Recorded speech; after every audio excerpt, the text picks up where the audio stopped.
नमस्कार, मैं गोरखराम निषाद अपने YouTube चैनल में आपका स्वागत करता हूं। मित्रों, मैं प्रभु श्री राम के स्वभाव पर जो लिखी गई चौपाई है उस पर आज ये वीडियो शुरू कर रहा हूं। कौन सी ऐसी परिस्थिति आई, कौन से ऐसे काल खंड आए कि जो मर्यादा पुरुषोत्तम रहे हैं, जो प्रभु रहे हैं, जो भगवान रहे हैं, उन्हें भी क्रोध करना पड़ा। तो मित्रों, आपको याद होगा कि जब लंका पे चढ़ाई करनी थी तो 3 दिन तक वो प्रार्थना करते हैं, समुद्र से विनय करते हैं, हाथ जोड़कर विनती करते हैं कि ऐ समुद्र, हमें आप रास्ता दो, हमें लंका पे जाना है, हमारा लक्ष्य लंका है, उसमें आप बाधक मत बनो, आप हमें रास्ता दो। 3 दिन तक जब समुद्र प्रकट नहीं होता है, प्रभु श्री राम को रास्ता नहीं देता है, तो उनके जैसा मर्यादा पुरुषोत्तम जिसे कभी क्रोध आया ही नहीं, उस व्यक्ति को क्रोध आता है, उस प्रभु को क्रोध आता है, तो चौपाई लिखनी पड़ती है। वो चौपाई मैं आपको सुनाता हूँ। विनय न मानत जलधि जड़, गए 3 दिन बीत, बोले राम सकोप तब, भय बिन होयन प्रीत। मित्रों, राम कहते हैं लक्ष्मण, जरा अग्नि बाण दो तो मुझे। मतलब ये मूर्ख समुद्र जो मेरी 3 दिन से प्रार्थना स्वीकार नहीं कर रहा है, लाओ तो जरा, लाओ अग्नि बाण मारूं, अभी ये सूख जाए। जब अग्नि बाण वो चढ़ा लेते हैं प्रत्यंचा पर, गड़गड़ाहट सुनकर समुद्र हाथ जोड़कर प्रकट होता है, प्रभु अनर्गल हो जाएगा,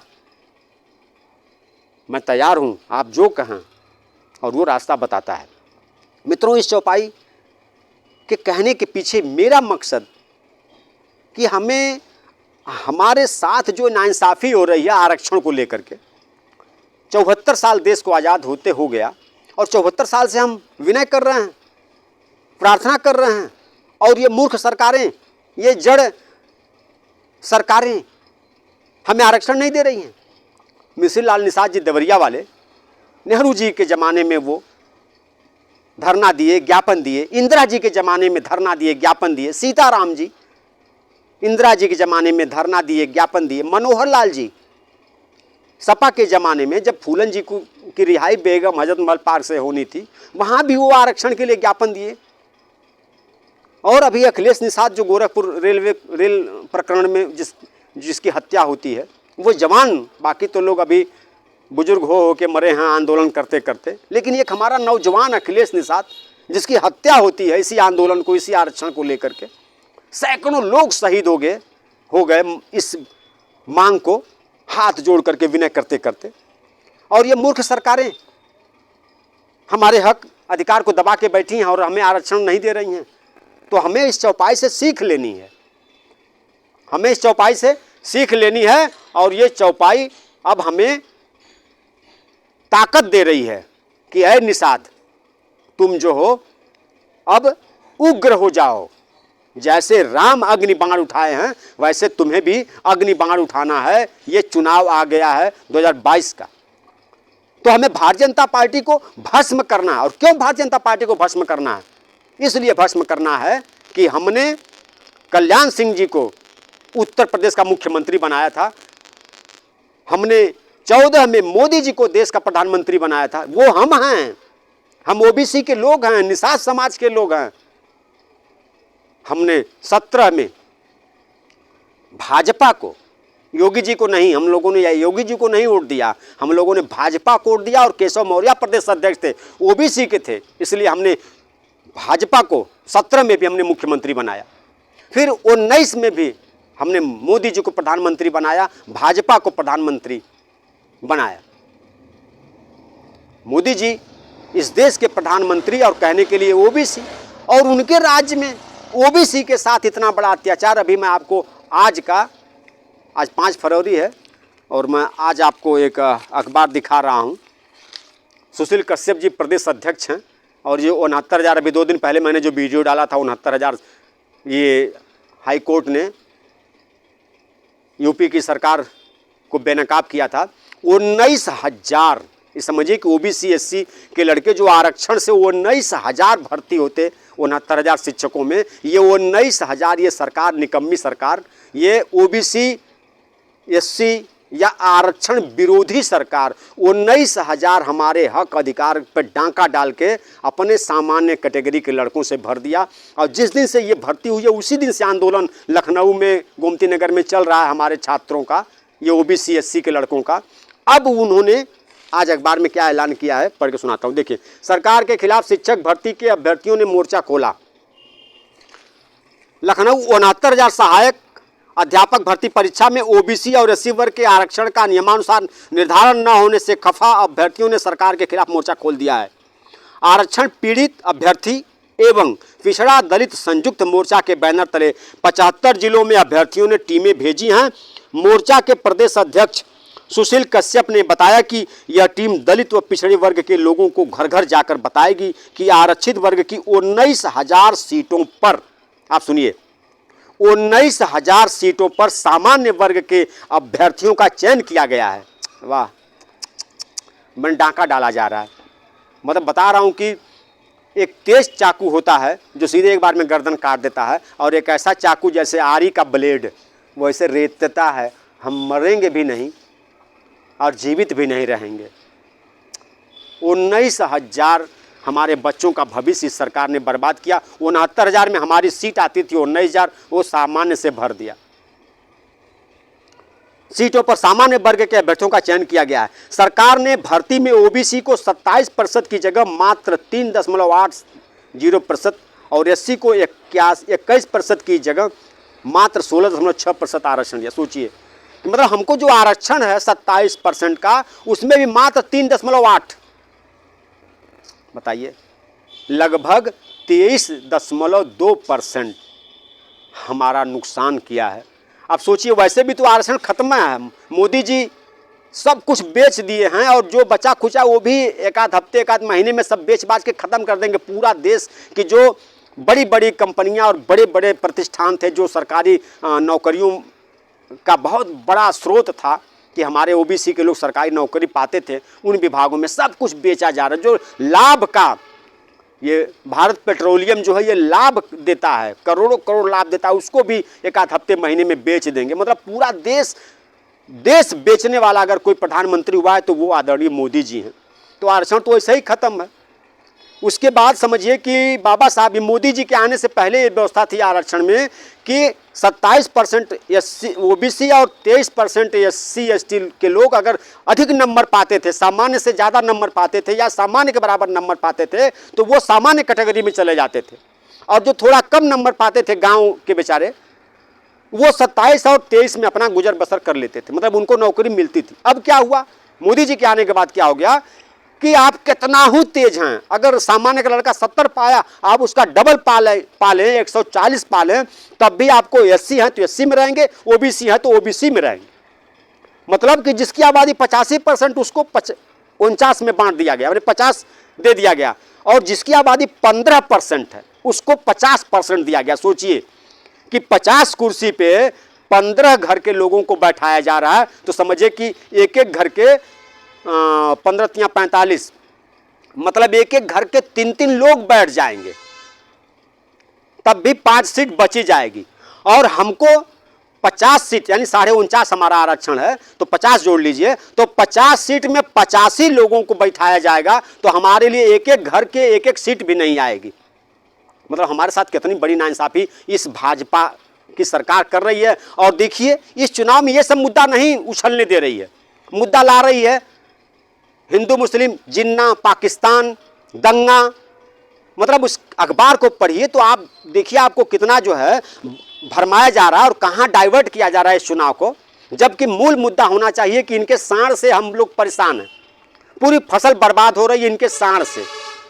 अगर ये जो गौशाला खोले हैं हमारे यहाँ, तो हम लोग कई बार कहते हैं प्रधान से कि भैया ये बांध लो, साढ़ सजिए, 8-8, 10-10 साढ़ फसल चल दो। प्रधान कहता है कि भैया 30 रुपया मिल रहा है, 30 रुपया में हम चोकर नहीं पाते हैं, तो हम इनको भूसा कहाँ से खिलाएंगे, तो वो भी नहीं बांधता। कहने के लिए सरकार दबाव बनाती तो बांधता फिर छोड़ देता है, पूरी फसल तो चर्चा तो इस पे होनी चाहिए कि आपका सांड से जो है किसानों का आय दोगुनी हुई है क्या और दोगुनी घटी है। 400 रुपया सिलेंडर, इनके आने से पहले सिलेंडर 400 रुपया मिलता था सब्सिडी के साथ, अब ये सिलेंडर 1000 का मिल रहा है और सब्सिडी भी नहीं मिल रही है। तो चर्चा तो इस पे चुनाव होना चाहिए, इस पर चुनाव लड़ना चाहिए।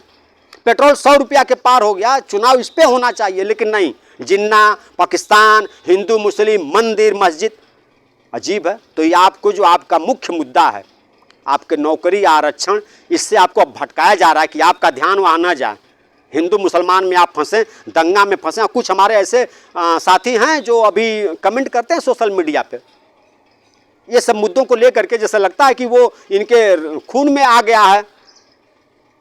तो इस तरह साथियों, ये हमको हमारे हक अधिकार को समाप्त किया गया है और हमें क्रोध नहीं आ रहा है। और प्रभु श्री राम को क्रोध आ सकता है तो फिर हमको क्यों नहीं क्रोध आ रहा है जब हमारे हक पर डांका डाला। आप देखिए कि ये सुशील कश्यप बेचारे हैं, ये पूरे प्रदेश के अध्यक्ष हैं और ये कह रहे हैं कि 75 जिला में हमने टीम भेज दिया है, जाओ ओबीसी के घर और एससी के घर समझाओ कि भाजपा जो है आरक्षण हम लोगों को 19,000 हमारे बच्चों को, अगर 19,000 बच्चे भर लिए गए होते तो जो नए लड़के पीछे लाइन में लगा अभी पढ़ के आएंगे, अब भर्ती होती तो 19,000 वो पाते। अब तो जो भर्ती होगी तो पहले जो आगे हैं 19,000 पहले वो पाएंगे, फिर वो पीछे वालों का नंबर पता नहीं कब आएगा कि नहीं आएगा। तो नुकसान हुआ कि नहीं हुआ हमारे लोगों का, समझिए इस बात को कि नुकसान हुआ कि नहीं हुआ। अगर ये 19,000 नौकरी पा जाते तो फिर पीछे वाले आते तो उनको भी नौकरी मिलती। तो ये जो पढ़ा लिखा तबका है, ये समझिए कि देश की आज़ादी में केवल गांधी जी अकेले नहीं देश को आज़ाद कराए, भगत सिंह, सुभाष चंद्र बोस, चंद्रशेखर आज़ाद, ये पढ़े लिखे लोग थे। उस जमाने के सुभाष चंद्र जी IAS थे और वो भगवान राम की चौपाई को याद करके क्रोध किए, तुम मुझे खून दो मैं तुम्हें आज़ादी दूंगा, तब जाके आज़ादी मिली है। आज़ादी में सबका योगदान रहा है, चाहे वो हिंसावादी रहे हों चाहे अहिंसावादी रहे हों। तो अब तक हम लोग अहिंसावादी थे, लेकिन ये चुनाव करो या मरो वाला आ गया है। हमारे सामने हमारे बच्चों का भविष्य कत्लेआम किया जा रहा है, समाप्त किया जा रहा है। इसलिए ये चुनाव हमारे लिए करो और मरो का है, हमें भारतीय जनता पार्टी को हराना है। नहीं तो हमसे बड़ा भारतीय जनता पार्टी का, ये ओबीसी वाले ही तो भारतीय जनता पार्टी को इस मुकाम पे पहुंचाए हैं। ओबीसी के लोग ही भारतीय जनता पार्टी को इस ऊंचाई पे ले गए। आज सुशील कश्यप जी बगावत कर रहे हैं और कह रहे हैं कि हमारी पूरी टीम पूरे प्रदेश के 75 जिला में जाएगी और बताएगी कि भाजपा जो आरक्षण विरोधी है। तो हमें जो है नेस्तनाबूद करना है भारतीय जनता पार्टी को। और निषाद का तो सौभाग्य समझिए है कि किसान नाराज है भाजपा से, वो हरा रहा है। ब्राह्मण नाराज है, उसके सारे लोगों को ठोक दिया गया, वो नाराज है भाजपा को, वो हरा रहा है। यादव चूंकि सत्ता प्राप्त कर चुका था पहले भी, इसलिए उसके अंदर सत्ता की भूख है, वो हरा रहा है सत्ता प्राप्त करने के लिए। दलित वर्ग जो है वो सत्ता प्राप्त कर चुका है, वो हरा रहा है सत्ता प्राप्त करने के लिए। मुसलमान कभी भाजपा का पक्षधर था नहीं, वो हरा रहा है अपने व्यक्तिगत रंजिश की वजह से। तो ये तो एक माहौल बन गया भारतीय जनता पार्टी को हराने का। हमें तो खाली पिसान पोत के भंडारी होना है। समझ रहे हैं पिसान पोत के भंडारी का मतलब कि मान लीजिए हमको खाना बनाने नहीं आता है और खाना बनाने के लिए सारे बड़े बड़े हलवाई आए हैं, बढ़िया बढ़िया खाना बना रहे हैं। अब उसमें हमको भी दिखाना है कि यार हम भी खाना बनाते हैं बढ़िया। तो गए तो थोड़ा पिसान उठा करके यहाँ हम आप पोत लिए, और यहाँ पोत लिए तो अब कोई देखेगा बाहर का आएगा तो कहेगा हाँ भाई यही सबसे बड़ा भंडारी है, देखिए कहाँ कहाँ इसको पिसान लगाएं। तो पिसान पोत के भंडारी का मतलब इस चुनाव में भाजपा तो ऐसे ही जा रहे अपने कुकर्मों से जा रही है। तो बस हमको पिसान पोत के भंडारी होना है। हमको ये बता देना है कि निषाद नाराज था इसलिए भारतीय जनता पार्टी हारी है, क्योंकि निषाद ही इसको 14, 17, 19 में जिताया है।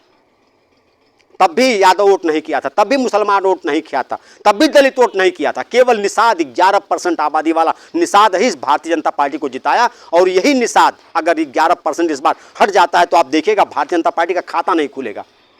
इसलिए आप उस चौपाई, जब भगवान राम को गुस्सा आ सकता तो फिर आपको गुस्सा क्यों नहीं आ रहा है? आखिर आपको गुस्सा क्यों नहीं आ रहा? मैं ये आपसे सवाल कर रहा हूँ। आपके सामने आपके बच्चों का भविष्य छीना जा रहा है और आप 74 साल से विनय कर रहे हैं। मैं कह रहा हूं भाजपा को ही क्यों गर्त में ले जाना है? इसलिए गर्त में ले जाना है कि हम इसको बहुमत से 100% हम इसको जिताए हैं। 14, 17, 19 में जिताए हैं। कितने दिन तक हम इंतजार करें? कितने दिन हम इसके बहकाव में आएंगे? क्या एक हमारा एजेंट डॉक्टर संजय अगर इनके साथ बिका हुआ है तो उसके कहने से हमको वोट देना है? अरे आप लोग, आप निषाद समाज के लोग जो भीड़ लेके गए थे आप लखनऊ में, आप तो अमित शाह को भी बता दिए हैं कि आरक्षण नहीं तो वोट नहीं। वहां तो मीडिया ने पूछा आपसे तो आप ही ने कहा ना कि वो संजय अकेला रहेगा भाजपा के साथ, हम लोग भाजपा को वोट नहीं करेंगे। फिर आज क्यों भाजपा की बात कर रहे हैं, किस मुंह से बात कर रहे हैं? आप तो एक दिन रिसिया के आए थे, गुस्सिया के आए थे और कह के आए थे कि हम लोग भाजपा को वोट नहीं देंगे, ये संजय अकेला रहेगा। फिर आज क्यों आप भाजपा की बात कर रहे हैं? तो एक माहौल जो बना है कि निषाद नाराज है, तो मैं कह रहा हूं कि पिसानपुर के भंडारी हो जाइए। सरकार तो जा रही है भाजपा की, लेकिन मेरा आपसे निवेदन है कि पिसानपुर के भंडारी बनिए।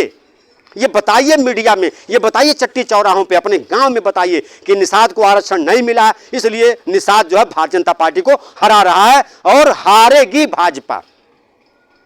मित्रों, मैं बता रहा हूं कि भगवान राम को जब क्रोध आ सकता है तो आपको क्रोध आना चाहिए। और आप ये वीडियो देख रहे हैं, कमेंट में आप अपना जिला लिखिएगा, आप अपना जिला लिखिएगा कि हम किस जिले से हैं। चुनाव बाद हमें बहुत बड़ा आंदोलन करना। अब हमें इन डॉक्टर संजय या मुकेश साहनी पे भरोसा नहीं करना, क्योंकि ये पार्टी बना लेते हैं। पैदा तो होते हैं आरक्षण से पैदा हुए, पार्टी बनाए और पार्टी बनाकर फिर टिकट बेचने का काम कर दिए। मुकेश साहनी का भी देखिए, बिहार में निषाद नहीं लड़ा है, कोई यादव है तो कोई पासवान है तो कोई ठाकुर जीता है एमएलए। इसका मतलब कि वहाँ भी ये टिकट जो पाए भाजपा से, तो उन्होंने ये भी निषाद को नहीं जीता है। और मंत्री हैं, एमएलसी भी हैं। ठीक वही गति यहाँ डॉक्टर संजय की है। पैदा हुए आरक्षण से मुकेश, पैदा हुए आरक्षण से संजय, पैदा हुए आरक्षण से लौटन राम निषाद। तो ये लोग, जो लोग पैदा होते हैं आरक्षण से, लेकिन ये किसी पार्टी के बहकाव में आते हैं और बिक जाते हैं, तो अब हमें इनका नेतृत्व नहीं स्वीकार करना है। हमें ऐसा नेतृत्व पे काम करना है जो ये प्रतिज्ञा ले कि अगर वो आरक्षण की लड़ाई लड़ रहा है तो जब तक उसे आरक्षण नहीं मिल जाएगा तब तक वो किसी पार्टी की सदस्यता नहीं ग्रहण करेगा, कोई पार्टी नहीं बनाएगा। हाँ, आरक्षण मिल जाए, आरक्षण हम लोगों को मिल जाए, फिर इसके सारे नेता, जैसे किसान यूनियन या किसान आंदोलनों ने किया, किसान आंदोलन के सारे नेता, चुनाव आया उससे पहले जब उनकी मांग मान ली गई तो उसके बहुत नेता चुनाव लड़ रहे हैं, चाहे यूपी हो चाहे पंजाब हो, बहुत नेता लड़ रहे हैं। ठीक है, कोई बात नहीं, उनकी मांग मान ली गई, उनके खिलाफ जो अध्यादेश लाया गया था वापस ले लिया गया, तो चुनाव लड़ रहे नेता बने। लेकिन जब तक उनकी मांग नहीं मानी गई, बहुत सी पार्टी आई उनके बीच, लेकिन सबको उन्होंने भगाया कि नहीं, ये कोई राजनीतिक दल इसमें नहीं हम हस्तक्षेप करेगा, केवल किसान रहेंगे, और वो कामयाब हुए। इसलिए हम लोगों को भी उन्हीं के तर्ज पे भगवान राम से शिक्षा लेते हुए, क्रोध तो हमें भगवान राम से लेना है और ये शिक्षा, कलयुगी शिक्षा हमें किसानों से लेनी है कि हमें अब अपने आरक्षण को एक आंदोलन के रूप में लाना है और आंदोलन के बीच से कोई हमें पार्टी नहीं बनानी है और न हमें किसी पार्टी का एजेंट बनना है, न किसी पार्टी का सदस्य बनना है, तब तक जब तक कि हमें आरक्षण न मिल जाए। तो साथियों, इसलिए चुनाव बाद हमें आंदोलन करने के लिए, एक बड़ा आंदोलन करने के लिए, और सालों साल जब तक कि आरक्षण नहीं मिलेगा तब तक हमें आंदोलन चलाने के लिए नौजवानों की ज़रूरत है। और हम ये चाहेंगे कि अगर आप वीडियो देख रहे हैं तो आप किस ज़िले से हैं, केवल उस ज़िले का नाम कमेंट में लिख दीजिएगा, ताकि चुनाव बाद हम लोग एक रणनीति बनावें और एक आंदोलन ऐसा शुरू करें जो इन एजेंटों से, जो भी पार्टी बनाए हैं।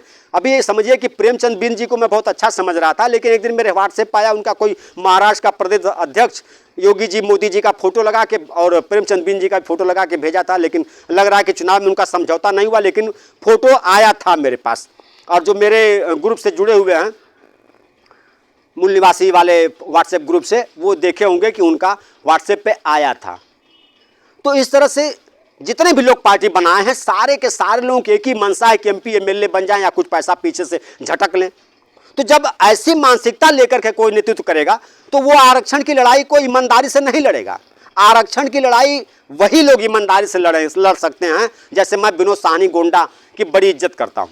एक दिन मैं मुकेश साहनी जी के यहाँ बैठा था और कभी चर्चा हुई विनोद साहनी गोंडा की, तो मुकेश साहनी ने कहा अरे वो पागल है। अब आप बताइए, आप मुकेश साहनी से पूछिए कि विनोद साहनी ऐसे कौन से दल की दलाली कर रहे हैं। आप तो भाजपा की दलाली कर रहे हैं बिहार में, और यहाँ भी भाजपा को जिताने के लिए आए हैं। और एक अच्छा व्यक्ति जो सामाजिक है, जिसका चिंतन आप देखिए, उसके लेख देखिए, वो पूरी तरह से आरक्षण के लिए समर्पित है, उसको मुकेश साहनी ने मेरे सामने कहा कि वो पागल है। तो हम मुकेश साहनी या डॉक्टर संजय या प्रेमचंद या और भी कोई, ये रामधनी बिंद का भी मैंने देखा था कुछ दिन पहले, भाजपा से इनका गठबंधन हुआ था, लेकिन अभी इस चुनाव में पता नहीं कहाँ चले गए वो। तो जितने भी लोग पार्टी बनाए सबका बहिष्कार करना है। किसी भी पार्टी का हमें अपने निषाद, किसी भी पार्टी का अब सदस्य नहीं बनना है और तब तक नहीं सदस्य बनना है, न तब तक काम करना है जब तक कि हमें आरक्षण न मिल जाए। तो आरक्षण के लिए अब हमें याचना नहीं करनी है, विनय नहीं करनी है। जब भगवान राम क्रुद्ध हो सकते हैं, भगवान राम गुस्से में आ सकते हैं, तो हम निषादों का भी खून खौला है और खून खौल रहा है। इस चुनाव के बाद हमें उग्र आंदोलन करना है। तब तक के लिए उग्रता को शांत करते हुए केवल बटन दबानी है और आप अपने क्षेत्र में लग जाइए। भारतीय जनता पार्टी के लिए अगर कोई दादी, दादा, नानी, नाना वोट कर रहा है, उसको जाके समझाइए कि तेल और चावल ये हमें गुमराह करने के, हमारे बच्चों की नौकरी, वजीफा, छात्रवृत्ति, शुल्क प्रतिपूर्ति घोंटने वाली सरकार है, हमें पीछे ढकेलने वाली सरकार है, हमें आरक्षण नहीं देने वाली सरकार है। इसलिए तुमको वोट जो है भाजपा को नहीं देना है। और जो भी वहाँ उस विधानसभा में चुनाव जीत रहा हो, चाहे वो सपा हो, बसपा हो, कांग्रेस हो, यहाँ तक कि असउद्दीन ओवैसी की पार्टी हो, जिसके बारे में भाजपा वाले हमें गुमराह करते हैं कि वो मुसलमानों की पार्टी। अरे पार्टी, निर्वाचन आयोग ने उससे रजिस्ट्रेशन दिया है, वो इतने दिन से विधायक है, उतने दिन से सांसद। तो जब सरकार उसको मान्यता दी, निर्वाचन आयोग मान्यता दिया है, तो उसके खिलाफ हमको भड़का करके और अपना उल्लू सीधा कर रहे हो। इसलिए हमें किसी के बहकावे में नहीं आना है। हमें इस बार अपनी उग्रता को वोट रूपी हथियार से मारना है और इस बार भारतीय जनता पार्टी को समूल नाश कर दीजिए, ताकि एक मैसेज जाए, समीक्षा हो, पार्टी की समीक्षा हो, चैनलों पे समीक्षा हो 10 तारीख के बाद, 10 मार्च के बाद, तो सारे लोग इस बात को कहें कि भैया निषाद नाराज था, क्योंकि आप कुर्सी तोड़ के आए हैं। आपने कुर्सी तोड़ा, एक मैसेज गया कि निषाद नाराज है, आरक्षण नहीं तो वोट नहीं। अभी देखिए आरएसएस, उनकी जो संस्था अखिल भारतीय विद्यार्थी परिषद, वो संस्था प्रचार कर रही है गांव गांव कि भैया आप लोग नोटा पे मत बटन दबाइए।